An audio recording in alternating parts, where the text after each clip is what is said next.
Hello everyone, welcome back to my channel. তো Sunday আমরা কালকে ছিল সানডে, আমি দিদি আর মনোদা মিলে চলে গেছিলাম একটু ঘুরতে। তো আমরা গেছিলাম চুপি পাখিরালয়, এটা নবদ্বীপ থেকে বেশ কিছুটা দূরে।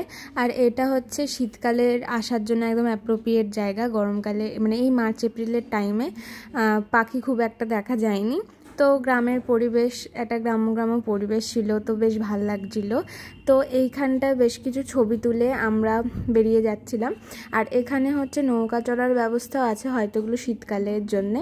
তো তারপরে আমরা ওখান থেকে চলে এলাম কালনার রাজবাড়িতে। এটা তো একটা নতুন জায়গা এক্সপ্লোর করতে তো সবারই ভালো লাগে, আমাদেরও জায়গাটা খুব ভালো লেগেছে। তো আমরা এখানেও কটা ছবি তুলে নিলাম, জায়গাটা বেশ এস্থেটিক। তো এখানে বেশিরভাগই হচ্ছে মন্দির। তারপর ওখান থেকে বেরিয়ে আমরা গেলাম হচ্ছে 108টা শিব মন্দিরে। তো দুপুরবেলা যেহেতু সেরকমভাবে কিছু খাওয়া হয়নি, তো তার জন্য আমাদের বাড়ি পৌঁছাতে সন্ধ্যা হয়ে গেছিলো। আমরা মাদারসাটে চলে এলাম। তো প্রথমেই স্টার্টারে খেলাম হচ্ছে ফিশ ফ্রাই। আর যেহেতু সন্ধ্যা হয়ে গেছিলো, বেশি ভারী কিছু খাইনি। আমি আর দিদি কুলচা খেয়েছিলাম, আর মনোদা নান খেয়েছিল, আর সাথে ছিল হচ্ছে কড়াই চিকেন।